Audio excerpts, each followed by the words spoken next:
অ্যানিলিনের দুটোরই সংকেত যদি আমরা লিখি তাহলে মিথাইল অ্যামিনের সংকেত কেমন হবে? CH3 বন্ধন হচ্ছে NH2, এর নাম হচ্ছে মিথাইল অ্যামিন, তাই না? আচ্ছা, এখানে নাইট্রোজেনে এক জোড়া কি আছে? মুক্ত যৌগ। নিঃসন্দেহে মিথাইল অ্যামিন হচ্ছে ক্ষারধর্মী যৌগ, এটা নিয়ে কোনো কথা নাই। আর বেনজিন বলা যদি বলি, মানে অ্যানিলিনের কথা যদি বলি, অ্যানিলিনের সংকেত যদি বেনজিন দিয়ে লেখেন তাতেও হবে। আর যদি মনে করেন যে না হচ্ছে আমি হচ্ছে C6H5 দিয়ে লিখবো, সেটাও হবে। এখানে NH2 আছে, নাইট্রোজেনে এক জোড়া কি ইলেকট্রন আছে? মুক্ত জোড় ইলেকট্রন রয়েছে। এই নাইট্রোজেনে এক জোড়া মুক্ত জোড় ইলেকট্রন থাকার কারণে এটাও কি ধর্মী যৌগ?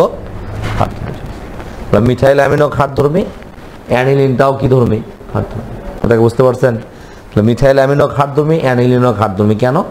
মিথাইল অ্যামিনের ক্ষেত্রে নাইট্রোজেনে এক জোড়া মুক্ত জোড় ইলেকট্রন আসার জন্য ক্ষারধর্মী, অ্যানিলিনের ক্ষেত্রে নাইট্রোজেনে এক জোড়া মুক্ত জোড় আসার জন্য এটাও ক্ষারধর্মী। প্রশ্নটা ক্ষারধর্মিতার বিষয় নয়, প্রশ্নটা তো দুটোর মধ্যে ক্ষারধর্মিতা কি কোনটার বেশি হবে? মিথাইল অ্যামিনের বেশি না অ্যানিলিনের বেশি, কোনটা বেশি জানি না। এখন কেমনে জানবো না কিভাবে জানবেন? দেখেন, আচ্ছা বলেন তো স্যার, ক্ষারধর্মিতা বৃদ্ধি পাচ্ছে কার উপর ভিত্তি করে? নাইট্রোজেনের মুক্ত জোড় ইলেকট্রনের উপর ভিত্তি করে। তো যদি কোনো যৌগের দুটোর মধ্যে যদি যে কোনো একটা যৌগের মুক্ত জোড় ইলেকট্রনের ঘনত্ব কি হয়? ইলেকট্রনের ঘনত্ব বেশি হয়, তাহলে তার ক্ষারধর্মিতা বেশি হবে না কম হবে? কথা বলেন, কি হবে?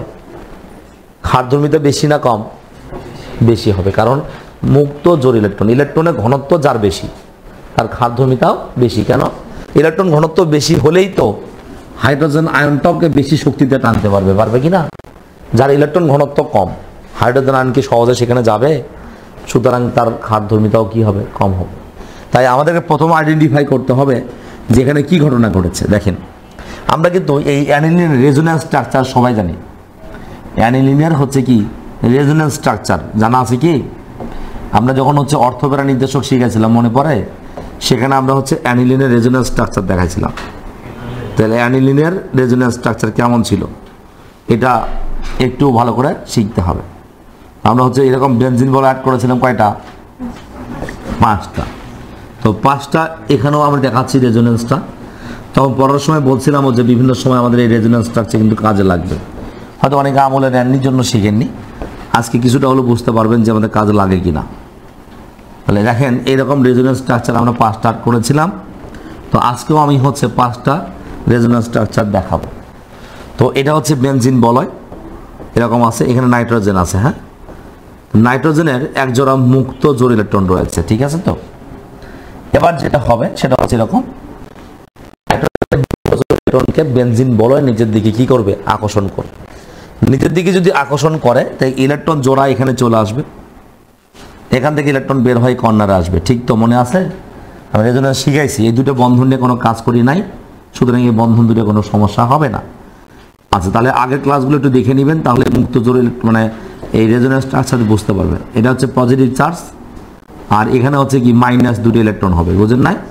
এখানে দুটো ইলেকট্রন কি মাইনাস চিহ্নতে বোঝাতেছি, কারণ ইলেকট্রন জোড়া এখানে বের হয়ে চলে আসছে। তাহলে এই মাইনাস চিহ্ন, ইলেকট্রনটা এবার ভেতরে ঢুকবে, এখান থেকে বের হয়ে কর্নারে আসবে, ঠিক আছে না?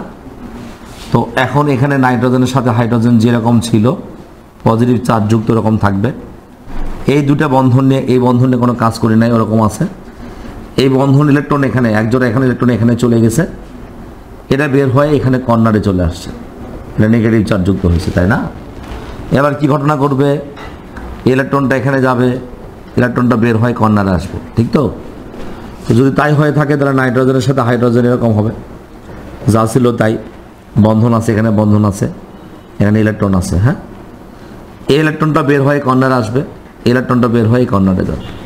তাহলে চেয়ারটা কেমন? এই বন্ধন আছে, এখানে বন্ধন আছে, এখানে বন্ধন আছে, এখানে নাইট্রোজেন, এখানে হাইড্রোজেন আছে, এখানে নাইট্রোজেনের উপরে এক জোড়া কি আছে? মুক্ত জোড় ইলেকট্রন রয়েছে, তাই না? এখন এখানে যে ঘটনা ঘটেছে সে ঘটনা আপনার সবার দৃশ্যমান, সবাই আমরা দেখতে পাচ্ছি, বুঝতে পারছি। কি হচ্ছে? নাইট্রোজেনের এই মুক্ত জোড় ইলেকট্রনকে কে আকর্ষণ করছে? বেনজিন বলয়। কি আকর্ষণ করছে? নাইট্রোজেনের ইলেকট্রন ঘনত্ব আগে যা ছিল, রেজোন্যান্সের সময় ওই ইলেকট্রন ঘনত্ব কি সেম থাকবে? নাইট্রোজেনের ইলেকট্রন ঘনত্ব কমে যাচ্ছে না? আলটিমেটলি একটা সময় গিয়ে কিন্তু নাইট্রোজেনের ইলেকট্রন ঠিকই থাকছে, কিন্তু কিছুটা টান আছে কি না? মানে এমন নয় যে ইলেকট্রন নিয়ে চলে গেছে, বেনজিন বলে পালিয়ে গেছে, এরকম নয়। সিস্টেমটা হচ্ছে বেনজিন বলয়, তাই ইলেকট্রন জোড়াকে টানবে কিনা, টানবে যখন তোর নাইট্রোজেন ইলেকট্রন ঘনত্ব একটু হলেও কি হবে, স্বাভাবিক নাইট্রোজেনের সাথে এখানে ইলেকট্রন ঘনত্ব কিছুটা হলেও কমে যাবে। কমে যাবে না? কমে যাবে। কারণ কি, বেনজিন বলো যে ইলেকট্রন দুটো নিচের দিকে টানতেছে, ইলেকট্রন ঘনত্ব কিন্তু কমে যাবে। অপরদিকে দেখেন, এই যে মিথাইল মূলক রয়েছে না, মিথাইল মূলকের সিআই স্থির মূলক যেটা আছে, মিথাইল মূলক, অ্যালকাইল মূলক। আমরা কিন্তু জানি যে অ্যালকাইল মূলক হচ্ছে ইলেকট্রন প্রদানকারী গ্রুপ, ইলেকট্রন সবসময় দান করে, প্রদান করে। তো প্রদানকারী গ্রুপ হওয়ার কারণে এই নাইট্রোজেন, এই মিথাইল মূলকের ইলেকট্রনটা কার দিকে যাবে? নাইট্রোজেনের দিকে যাবে। কথা দিকে যাবে? তাহলে এই মিথাইল মূলকের ইলেকট্রনটা কোন দিকে যাবে? নাইট্রোজেনের দিকে চলে যাবে। তো মিথাইল মূলক যদি নাইট্রোজেনে যদি ইলেকট্রন দেয়, একবারে দিবে না, কিন্তু ইলেকট্রন ঘনত্ব কিছুটা সরে দিবে, মানে মিথাইল মূলক থেকে ইলেকট্রন ঘনত্বটা নাইট্রোজেনের দিকে দিবে। ফলে নাইট্রোজেনের উপর ইলেকট্রন ঘনত্ব পূর্বের তুলনায় বাড়বে না কমবে? বাড়বে। তাহলে এটা এখানে কিন্তু নাইট্রোজেনের ইলেকট্রন ঘনত্ব কি হচ্ছে? কমে যাচ্ছে। আর ওখানে নাইট্রোজেনের ইলেকট্রন ঘনত্ব বেড়ে যাচ্ছে। কথা কি বুঝতে পারছেন? তাহলে এখন বলেন তো, অ্যানিলিনের চাইতে মিথাইল অ্যামিনের ক্ষারধর্মিতা বেশি না কম? বেশি হবে। কথা বোঝে না এরা। কারণ হচ্ছে এখানে নাইট্রোজেনের ইলেকট্রন ঘনত্ব বেশি হচ্ছে।